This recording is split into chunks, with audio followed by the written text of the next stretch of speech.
আলাইকুম। আজকে আমরা দেখব হচ্ছে আলফা ব্লকার্স। আলফা ব্লকার্স হচ্ছে আমাদের সিম্প্যাথোলাইটিক ড্রাগস এখানে ইউজ করি আমরা হচ্ছে আলফা যে আমাদের ইফেক্টগুলো আছে এগুলো ব্লক করতে। সো প্রথমে আমরা পড়ে ফেলি হচ্ছে আলফা ব্লকার্সগুলো কী কী টাইপ আছে বা এর ক্লাসিফিকেশন। ফার্স্ট অফ অল আছে হচ্ছে সিলেক্টিভ আলফা ব্লকার্স এবং non selective alpha blockers. Selective alpha blockers মানে এটা হচ্ছে স্পেসিফিকলি যে কোনো একটা টাইপ অফ আলফা ব্লকারকে ব্লক করতে পারবে। আমরা জানি হচ্ছে আলফা 1 আছে এবং আলফা 2 আছে। সো আমাদের সিলেক্টিভ যে আলফা ব্লকার এটা হচ্ছে আলফা 1টাকেই খালি ব্লক করবে এবং নন সিলেক্টিভ যেটা সেটা হচ্ছে আলফা 1 এবং আলফা 2কে ব্লক করতে পারবে। আর সিলেক্টিভের মধ্যে আমাদের আরেকটা ক্যাটাগরি আছে যেটা আলফা 2কে এক্সক্লুসিভলি ব্লক করতে পারে, যার এক্সাম্পল হচ্ছে ইয়োহমিবেইন। এটার কোনো ক্লিনিক্যাল এফেক্ট নাই বলে আমরা হচ্ছে এটা নিয়ে আজকে ডিসকাস করবো না। আমাদের টপিক অফ ডিসকাশন হচ্ছে সিলেক্টিভ আলফা 1 ব্লকার এবং non selective alpha 1 and alpha 2 blocker. আচ্ছা, এখন আমরা হচ্ছে এক্সাম্পলগুলো পড়ে ফেলবো। সিলেক্টিভ আলফা 1 ব্লকার কোনগুলো? এক্সাম্পল হচ্ছে প্রেজোসিন, টেরাজোসিন, ডক্সাজোসিন, ট্যামসুলোসিন। এগুলো লাস্টে হচ্ছে ওসিন বা জোসিন আমাদের হচ্ছে কমন সাফিক্স থাকবে, ঠিক আছে? সিন, আর যদি ট্যামসুলোসিন আমরা ইনক্লুড করি তাহলে হচ্ছে জাস্ট সিন, আর উপরেরগুলো চিন্তা করলে হচ্ছে ওসিন থাকবে। সো প্রেজোসিন, ট্রাজোসিন, ডক্সাজোসিন, ট্যামসুলোসিন এগুলো হচ্ছে সিলেক্টিভ আলফা 1 ব্লকার। এবং আমরা যদি এখানে দেখি হচ্ছে নন সিলেক্টিভ, সেটা হচ্ছে আলফা 1 এবং আলফা 2 ব্লকার কী কী আছে। এটাকে আবার দুইভাবে ভাগ করা হচ্ছে, একটা হচ্ছে রিভার্সিবল, একটা হচ্ছে ইরিভার্সিবল। রিভার্সিবল যেটা সেটা হচ্ছে নন কোভ্যালেন্ট বন্ড দিয়ে বাইন্ড করা, যার জন্য এটা হচ্ছে ভেরি উইক বন্ড। এই উইক বন্ডের জন্য এটা হচ্ছে ইজিলি রিভার্স করা যায়। আর ইরিভার্সিবল যেটা এটা হচ্ছে কোভ্যালেন্ট বন্ডিং দিয়ে বাইন্ড করা, যার জন্য এটা হচ্ছে খুবই স্ট্রং অ্যাটাচমেন্ট থাকে এবং এটা হচ্ছে ইরিভার্সিবলি বাইন্ড করে। এখন আমরা যদি চিন্তা করি যে এটা কীভাবে মনে রাখবো, আমরা যদি দেখি ফেনক্সিবেনজামিন এই নামটা অনেক বড়, আর ফেন্টোলামিন এই নামটা অনেক ছোট। সো ফেনক্সিবেনজামিন এটা হচ্ছে ইরিভার্সিবল, রিভার্সিবলের চেয়ে ইরিভার্সিবল ওয়ার্ডটা বড়, এই জন্য এভাবে মনে রাখতে পারবো হচ্ছে ফেনক্সিবেনজামিন হচ্ছে আমাদের ইরিভার্সিবল এবং ফেন্টোলামিন হচ্ছে রিভার্সিবল। এই দুটো হচ্ছে আমাদের non selective alpha 1 blocker, sorry non selective alpha 1 এবং আলফা 2 ব্লকার। আচ্ছা, এখন আমরা হচ্ছে ফাংশনস অফ আলফা ব্লকার্স দেখবো, যে আলফা যদি আমি ব্লক করে দিই আমাদের বডিতে তাহলে জেনারেলাইজ কী কী আমাদের ইফেক্ট থাকবে। তো আমরা একটা নেমোনিক দিয়ে মনে রাখতে পারি, সেটা হচ্ছে প্রোবস। প্রোবসের শুরুর পিআরও দিয়ে মনে রাখতে পারি হচ্ছে প্রোস্টেট। আমাদের প্রোস্টেটিক যে মাসেল আছে, স্মুথ মাসেল, এই স্মুথ মাসেলটা হচ্ছে রিল্যাক্স করবে আলফা 1 ব্লক করলে আমাদের, বা আলফা ব্লক করলে। এরপরে আসতে হচ্ছে বি দিয়ে হচ্ছে ব্লাড ভেসেল, ব্লাড ভেসেলটা ডাইলেশন হবে। ই দিয়ে হচ্ছে আই হচ্ছে মিওসিস হবে। আর এস দিয়ে হচ্ছে তিনটা আছে, একটা হচ্ছে স্ফিংটার, একটা হচ্ছে সেমিনাল ভেসিকলস, একটা হচ্ছে স্মল ইন্টেস্টাইন। স্ফিংটার কী করবে? স্ফিংটারটা হচ্ছে রিল্যাক্স করবে। সেমিনাল ভেসিকলগুলো কী করবে? এগুলো হচ্ছে রিল্যাক্স করবে। এবং স্মল ইন্টেস্টাইন কী হবে? আমরা যখন আলফা 1 ব্লক করে দিব তখন হচ্ছে আমাদের স্মল ইন্টেস্টাইনে পটাশিয়াম ইনফ্লাক্স বেশি হবে, যার জন্য কন্ট্রাকশন বেশি হবে, যার জন্য আলটিমেট এফেক্ট হবে ডায়রিয়া। আমরা এই আলফা ব্লকারের যদি আমি ফাংশনগুলো চিন্তা করি তখনই কিন্তু আমরা এর সাইড এফেক্টগুলো বা এর ইউজগুলো বুঝতে পারবো। তাহলে আমি আরেকবার রিপিট করছি। প্রোবস শুরু হচ্ছে পিআরও, প্রো দিয়ে হচ্ছে প্রোস্টেটিক স্মুথ মাসেল রিল্যাক্সেশন করবে, বি দিয়ে হচ্ছে ব্লাড ভেসেল ডাইলেশন করবে, ই দিয়ে হচ্ছে আই হচ্ছে মিওসিস হবে, এবং এস এর হচ্ছে sphincter relaxation, seminal vesicle relaxation এবং স্মল ইন্টেস্টাইন কন্ট্রাকশন করে ডায়রিয়া করবে। আচ্ছা, এখন আমরা দেখি হচ্ছে uses of alpha blockers. Alpha blocker use করে আমরা কী কী বডিতে থেরাপিউটিক ইফেক্ট ফেলতে পারি। ফার্স্ট অফ অল যেটা বলেছিলাম যে আমাদের নন সিলেক্টিভ দুটো আছে, একটা হচ্ছে ফেন্টোলামিন আর একটা হচ্ছে ফেনক্সিবেনজামিন। এই দুটো কোথায় ইউজ করা হয় প্রথমে এটা দেখব। ফেনক্সিবেনজামিন সেটা হচ্ছে ইরিভার্সিবল, আমি অলরেডি বলেছিলাম, এবং এটা ইউজ করা হয় হচ্ছে ফিওক্রোমোসাইটোমা। সো ফেনক্সিবেনজামিনের শুরুতেও পিএইচই আছে এবং ফিওক্রোমোসাইটোমা এর শুরুতেও পিএইচই আছে। সো আমরা এটা দিয়েই মনে রাখতে পারি হচ্ছে ফিওক্রোমোসাইটোমার ট্রিটমেন্টে ফেনক্সিবেনজামিন ইউজ করা হয়। এবং রিভার্সিবল যে ফেন্টোলামিনটা ইউজ করা হয় হচ্ছে আমাদের দুটো ক্ষেত্রে, একটা হচ্ছে চিজ রিয়াকশন আর একটা হচ্ছে ক্লোনিডিন উইথড্রয়াল। এখন চিজ রিয়াকশনটা কি? আমরা জানি যে আমাদের যে চিজ খাই আমরা, এটা যদি কোনো কারণে মেয়াদ উত্তীর্ণ হয় বা হচ্ছে অনেক ফাঙ্গাল বা ব্যাকটেরিয়াল যদি ইনফেক্টেড হয়, তখন হয় কি এটা হচ্ছে মোনো অ্যামাইন অক্সিডেজ ইনহিবিটর হিসেবে কাজ করে, ঠিক আছে? আমরা শুরুতে দেখি চিজ রিয়াকশনের এই প্যারাটাতে আছে যে টাইরামিন হচ্ছে ব্রেকডাউন হয় মোনো অ্যামাইন অক্সিডেজ দিয়ে, ঠিক আছে? এখন কোনো কারণে যদি আমি এই মোনো অ্যামাইন অক্সিডেজটাকে ব্লক করে ফেলি বা ইনহিবিট করে ফেলি, তখন কিন্তু আমাদের বডিতে নরএড্রিনালিন বা অ্যাড্রেনালিনের যে পরিমাণ এটা অনেক বেড়ে যাবে, ঠিক আছে? এর জন্য কিন্তু আমাদের অনেক সিম্প্যাথেটিক অ্যাকশন বেশি ত্বরান্বিত হবে। আর এটাকে ব্লক করতে আমরা কিন্তু ইউজ করি হচ্ছে ফেন্টোলামিন। এই ছবিতে আরেকবার দেখছি যে টাইরামিন থেকে হচ্ছে আমাদের ব্রেকডাউন হয় মোনোঅ্যামাইনো অক্সিডেজ দিয়ে। আর এই মোনোঅ্যামাইনো অক্সিডেজটা ইনহিবিটর করা হচ্ছে আমাদের এই চিজ, যে আমাদের চিজটা যে হচ্ছে আমাদের রোটেন চিজটা, আর এটাকে ব্লক করতে আমি ইউজ করি হচ্ছে ড্রাগ অফ চয়েস হিসেবে হচ্ছে ফেন্টোলামিন। আচ্ছা, এখন আরেকটা জিনিস আসে, সেটা হচ্ছে ক্লোনিডিন উইথড্রয়াল। ক্লোনিডিন হচ্ছে আমাদের একটা সেন্ট্রালি অ্যাক্টিং সিম্পাথোমিমেটিক ড্রাগ, ঠিক আছে। এখন আমরা যখন এখানে আমরা অলরেডি পড়েছিলাম যে আমাদের প্রিসিনাপটিক নার্ভ টার্মিনালে আলফা 2 রিসেপ্টর থাকে। এই আলফা 2 রিসেপ্টরটাকে আমি যখন স্টিমুলেট করব ক্লোনিডিন দিয়ে, তখন কিন্তু নেগেটিভ ফিডব্যাক মেকানিজমটা স্টিমুলেট হবে, যার জন্য নর এপিনেফ্রিনের সংখ্যা আমাদের কমে যাবে, বডিতে নর অ্যাড্রেনালিন বা অ্যাড্রেনালিন কমে যাবে, ঠিক আছে। এখন যখন কমে যাচ্ছে প্রিসিনাপটিক নার্ভ টার্মিনালে, আমাদের পোস্ট সিনাপটিক নার্ভ টার্মিনাল যখন দেখছে যে আমাদের পরিমাণ মতো নর অ্যাড্রেনালিন আসছে না, তখন সে কী করবে, রিসেপ্টরের সংখ্যা বাড়িয়ে ফেলবে, ঠিক আছে। সো আমাদের যখন অনেক দিন আমরা যখন ক্লোনিডিন ইউজ করব, তখন আমাদের পোস্ট সিনাপটিক নার্ভ টার্মিনালে আমাদের অতিরিক্ত সংখ্যক রিসেপ্টর তৈরি হবে। এটাকে বলা হচ্ছে আপরেগুলেশন অফ রিসেপ্টরস, এই যে আপরেগুলেশন অফ রিসেপ্টরস। সো হঠাৎ করে যদি কখন আমি ক্লোনিডিনটাকে উইথড্র করে ফেলি, তখন আমাদের সাডেন আউটবার্স্ট অফ নরঅ্যাড্রেনালিন হবে, এবং এজন্য আমাদের রিবাউন্ড হাইপারটেনশন হবে। এই ফেনোমেননটাকে বলছি হচ্ছে rebound hypertension. So sudden stoppage after prolonged use করলে কী হবে, রিবাউন্ড হাইপারটেনশন, এটা হয় due to upregulation of receptors. আর এটা ড্রাগ অফ চয়েস হচ্ছে ফেন্টোলামিন। ফেন্টোলামিন দিয়ে আমি যদি আলফা রিসেপ্টরটাকে ব্লক করে ফেলি, আলফা 1 এবং আলফা 2, তখন কিন্তু আমাদের রিয়াকশনগুলো কম হবে, এবং এটাকে ড্রাগ অফ চয়েস হিসেবে ইউজ করা হয়। আচ্ছা, এখন আমরা আর কোন কোন ক্ষেত্রে ইউজ করি হচ্ছে আলফা ব্লকার্স আমরা দেখি। এখানে হচ্ছে ফিওক্রোমোসাইটোমা। ফিওক্রোমোসাইটোমা হচ্ছে আমাদের অ্যাড্রেনাল মেডুলার এক টিউমার। এই টিউমারটার জন্য আমাদের যে ক্যাটেকোলামিন, এগুলো এক্সেসিভ পরিমাণে বডিতে সিক্রেশন হয়। সো আমাদের ফিওক্রোমোসাইটোমার ট্রিটমেন্ট দুভাবে করতে পারি, একটা হচ্ছে প্রি অপারেটিভ আর একটা হচ্ছে ডিউরিং সার্জারি। অবশ্যই ফিওক্রোমোসাইটোমার বেস্ট ট্রিটমেন্ট হচ্ছে সার্জারি করা, কিন্তু সার্জারি করার আগেও আমরা যখন পেশেন্টকে মেডিকেশন দিব, তখন কিন্তু ফিওক্রোমোসাইটোমা হিসেবে আমরা দিতে পারি, যেন আলফা 1 এবং আলফা 2টা ব্লক হয়ে যায় এবং ক্যাটেকোলামিনটার ইফেক্টটা খুব কম হয়। আচ্ছা, এখন সার্জারির ক্ষেত্রে কীভাবে করি, আমরা জানি যে আমরা যখন সার্জিক্যালি হ্যান্ডেল করব আমাদের এই অ্যাড্রেনাল মেডুলাটাকে, ধরি এটা হচ্ছে কিডনি এবং এখানে অ্যাড্রেনাল মেডুলা, যখন আমরা এই অ্যাড্রেনাল মেডুলাটাকে সার্জিক্যালি রিমুভ করতে চাবো, তখন কিন্তু এর উপর একটা স্ট্রেস পড়বে।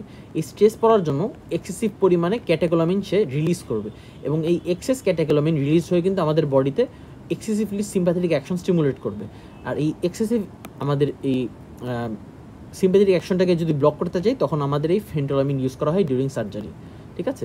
সো ফিওক্রোমোসাইটোমা দুইভাবে ট্রিটমেন্ট করি, একটা হচ্ছে প্রি অপারেটিভ, যে নর্মাল একটা পেশেন্টকে মেডিকেশন দিই, যে এক্সেসিভ আমাদের ক্যাটেকোলামিন যে রিলিজ হচ্ছে এটাকে ব্লক করার জন্য ফেনোক্সাবেনজামিন ইউজ করি, এবং সার্জারির ক্ষেত্রে আমরা ফেন্টোলামিন ইউজ করি। আরেকটা ক্ষেত্রে আমি ইউজ করি, একটা হচ্ছে হাইপারটেনসিভ ইমার্জেন্সি। হাইপারটেনসিভ ইমার্জেন্সির ক্ষেত্রে আমরা আইভি ফেন্টোলামিন দিই। এই আইভি ফেন্টোলামিনটা ভেরি র্যাপিডলি অ্যাক্টিং এবং আমাদের হাইপারটেনসিভ ইমার্জেন্সিটাকে খুব তাড়াতাড়ি কন্ট্রোল করতে সাহায্য করে। আচ্ছা, আরেকটা হচ্ছে বেনাইন প্রোস্টেটিক হাইপারপ্লেসিয়া বা বিপিএইচ।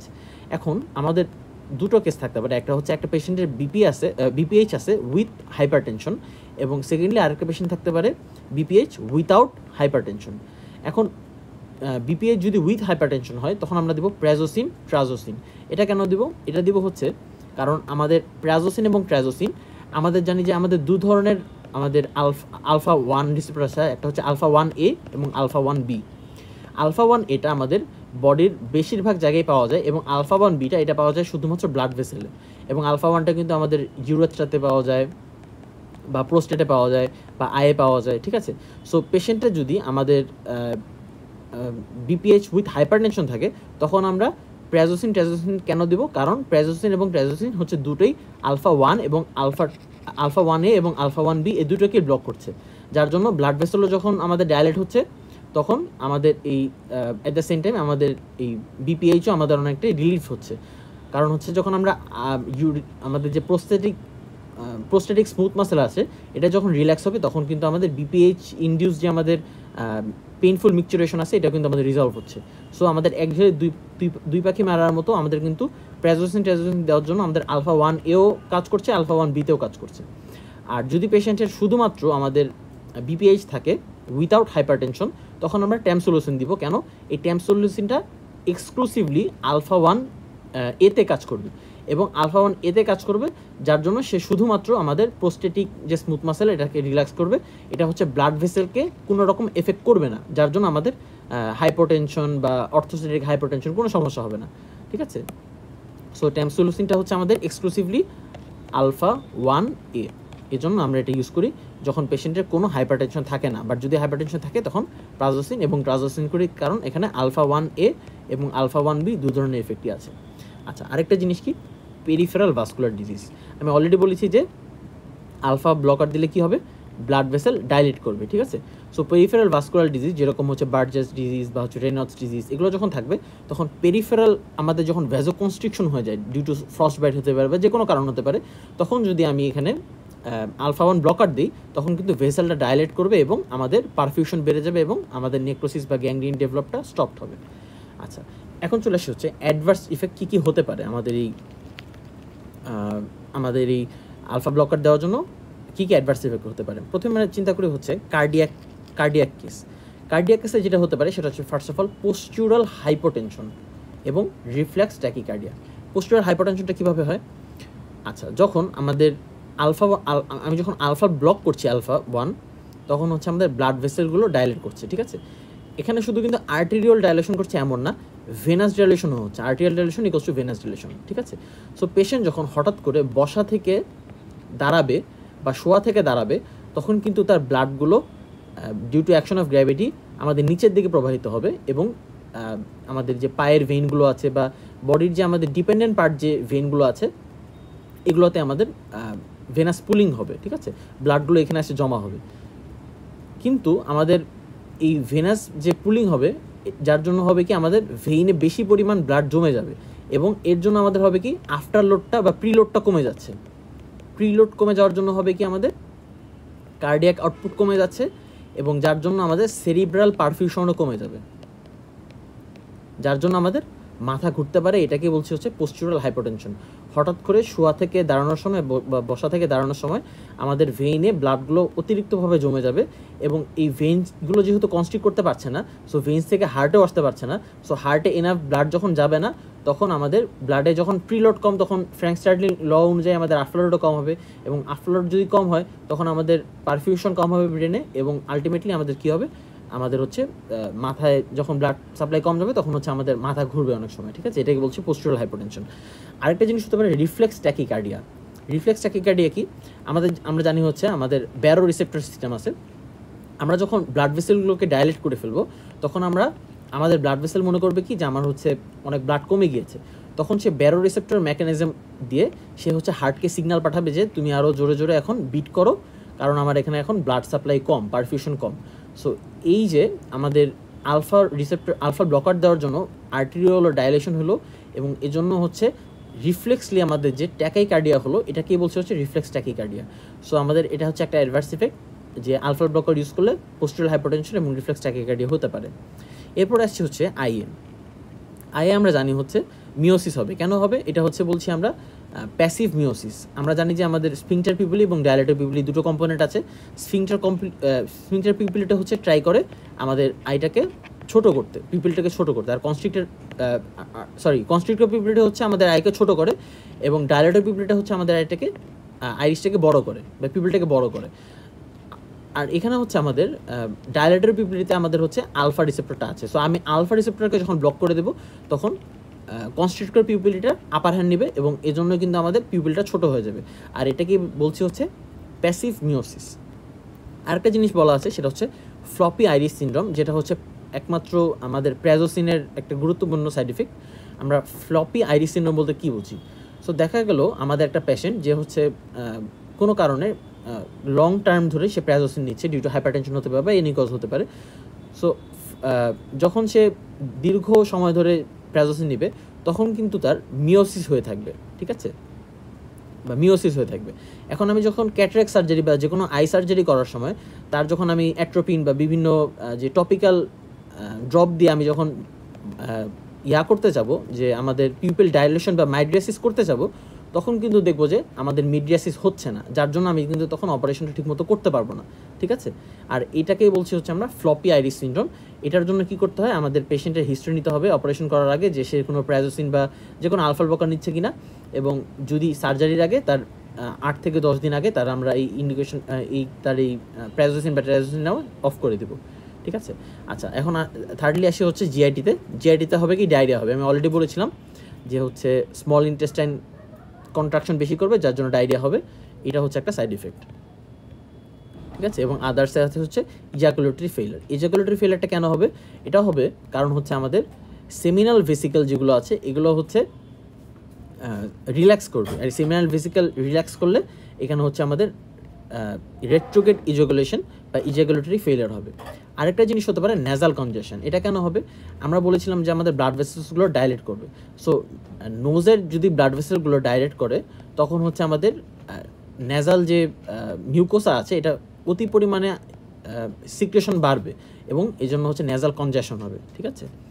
আচ্ছা, আরেকটা আমাদের ইম্পর্টেন্ট এনোশন আছে, সেটা হচ্ছে reflex tachycardia is more in phenoxybenzamine than prazosin. সেটা হচ্ছে রিফ্লেক্স ট্যাকিকার্ডিয়া যেটা হয়, আমি একটু আগে ডিসকাস করেছি, এটা ফেনক্সিবেনজামিনে বেশি, প্রাজোসিনের চেয়ে। আচ্ছা, প্রথমে আমরা দেখি ফেনক্সিবেনজামিনটা কি। এটা হচ্ছে নন সিলেক্টিভ আলফা ব্লকার। নন সিলেক্টিভ আলফা ব্লকার, এটা আলফা 1 এবং আলফা 2 দুটোকেই ব্লক করে ফেলে। পক্ষান্তরে প্রাজোসিন যেটা, এটা হচ্ছে আমাদের সিলেক্টিভ আলফা 1 ব্লকার, তাই না? আচ্ছা, এখন আমি জানি হচ্ছে আলফা 1 যদি ব্লক করি তাহলে কি হবে? ভ্যাসোডাইলেশন হবে, এবং ভ্যাসোডাইলেশনের জন্য রিফ্লেক্স ট্যাকিকার্ডিয়া হবে। ইট সেম গোস ফর ফেনক্সিবেনজামিন। ফেনক্সিবেনজামিনের যে আলফা 1 কম্পোনেন্ট, এই জন্য কিন্তু আমার ব্লাড ভেসেল ডাইলেশন হচ্ছে এবং রিফ্লেক্স ট্যাকিকার্ডিয়া হচ্ছে। কিন্তু এখানে যে আবার আলফা 2 ব্লক করছে আমাদের ফেনক্সিবেনজামিন, এই আলফা 2টা করে কি, আমি এখানে ছবিটা এঁকেছি, দেখি আমি। প্রিসিনাপটিক নার্ভ টার্মিনাল যে আমাদের আলফা 2 রিসেপ্টরটা আছে, এই আলফা 2 রিসেপ্টরটা আমাদের করে কি, নেগেটিভ ফিডব্যাক মেকানিজম দিয়ে আমাদের নর অ্যাড্রিনালিনের সিক্রেশনটা কমিয়ে ফেলে। কিন্তু যখন আমি আলফা 2টাকে ব্লক করে দেবো, তার মানে আমি এই নেগেটিভ সিলেকশনটাকেও ব্লক করে দিচ্ছি। এই নেগেটিভ সিলেকশনটা কিন্তু আমাদের এক ধরনের ব্রেকের মতো। সো আমি যখন ব্রেকটাকে বন্ধ করে ফেলছি, তখন কিন্তু আমাদের নর অ্যাড্রিনালিনের অ্যামাউন্টটা বেড়ে যাচ্ছে বডিতে, ঠিক আছে। সো নর অ্যাড্রিনালিনের আমাদের যখন অ্যামাউন্টটা বেড়ে যাবে, তখন কিন্তু আমাদের যে হার্টে যে বিটা 1 আছে, বিটা 1টা স্টিমুলেশন বেশি হবে। এবং আমরা জানি যে বিটা 1 যদি স্টিমুলেশন হয় তখন কিন্তু আমাদের ট্যাকিকার্ডিয়াটা বাড়বে। সো এই জন্য এখানে বলা হয়েছে যে reflex tachycardia is more in phenoxybenzamine than prazosin. আচ্ছা, আমাদের আরেকটা জিনিস আলোচনা করা হয়, সেটা হচ্ছে এপিনেফ্রিন রিভার্সাল। এই জিনিসটা কি? এই জিনিসটা হচ্ছে, আমরা যদি নর্মালি চিন্তা করি যে ফার্স্ট গ্রাফ যদি দেখি, ফার্স্ট গ্রাফে দেখা যাচ্ছে হচ্ছে এটা হচ্ছে আমাদের নর্মাল ব্লাড প্রেশার। হঠাৎ করে যদি আমি এখানে ফেন্টোলামিন অ্যাড করি, তখন আমাদের ব্লাড প্রেশার কমবে। কেন কমবে? কারণ আমাদের ওখানে হচ্ছে আলফা 1 ব্লকার। আলফা 1 ব্লক করলে আমাদের ভ্যাসোডাইলেশন হবে এবং ব্লাড প্রেশার কমবে, ঠিক আছে। এখন যদি আমি সেকেন্ড গ্রাফে আসি, আমাদের এটা হচ্ছে নর্মাল ব্লাড প্রেশার। এখানে হচ্ছে আমি এপিনেফ্রিন দিলাম, সাথে সাথে আমাদের ব্লাড প্রেশারটা বাড়লো, ঠিক আছে। কারণ আমরা জানি হচ্ছে আমাদের এপিনেফ্রিন হচ্ছে আমাদের ব্লাড প্রেশার বাড়িয়ে ফেলে, ঠিক আছে। এই জন্য হচ্ছে আমাদের এপিনেফ্রিনটা এখানে ব্লাড প্রেশার বাড়লো। কিন্তু আমি যদি প্রথমে ফেন্টোলামিন দিই, এরপরে যদি আমি এপিনেফ্রিন দিই, তারপরে দেখা যাচ্ছে কি, থার্ড গ্রাফে যদি দেখি যে এপিনেফ্রিন আফটার ফেন্টোলামিন দিলাম, এখানে হচ্ছে আমাদের অনেক ব্লাড প্রেশার ডিক্রিজ করছে। এবং এই ব্লাড প্রেশার যে ডিক্রিজ করছে, it's more than the phentolamine alone. Phentolamine দেওয়ার জন্য যদি আমাদের ব্লাড প্রেশারটা ডিক্রিজ করতো 10, এখন দেখা যাবে আমাদের ব্লাড প্রেশারটা ডিক্রিজ করবে 20। এটা কেন? আচ্ছা, এটা কেন হয়? এটার কারণটা হচ্ছে ফেন্টোলামিন যেটা আছে, এটা কিন্তু আমাদের আলফা 1 এবং আলফা 2 ব্লকার, ঠিক আছে। আমি শুরুর দিকে এখানে বলেছিলাম ফেনক্সিবেনজামিন এবং ফেন্টোলামিন। ফেন্টোলামিনটা কিন্তু আমাদের আলফা নন সিলেক্টিভ আলফা 1 এবং আলফা 2 ব্লকার, তাই না? আচ্ছা, তো আমাদের ধরলাম যে এখানে ফেন্টোলামিন করলো কি, আমাদের আলফা 1 এবং আলফা 2টাকে ব্লক করে রাখলো। কিন্তু আমাদের কিন্তু এখানে বিটা 2 যেটা, বিটা 2 কিন্তু এখন আমাদের আনঅপোজড। সো এপিনেফ্রিন করবে কি, এপিনেফ্রিন যখন আলফা 1 আলফা 2 বাইন্ড করতে পারবে না, আমাদের সবগুলো এপিনেফ্রিন যায় করবে কি, বিটা 2 রিসেপ্টরে যে বাইন্ড করবে। এবং আমরা জানি হচ্ছে বিটা 2 হচ্ছে আমাদের ভ্যাসোডাইলেট করবে, এবং সে এতই ভ্যাসোডাইলেট করবে যে আমাদের ব্লাড প্রেশারটাকে কমিয়ে ফেলবে, ঠিক আছে। তো আজকে এখান পর্যন্তই। ধন্যবাদ সবাইকে।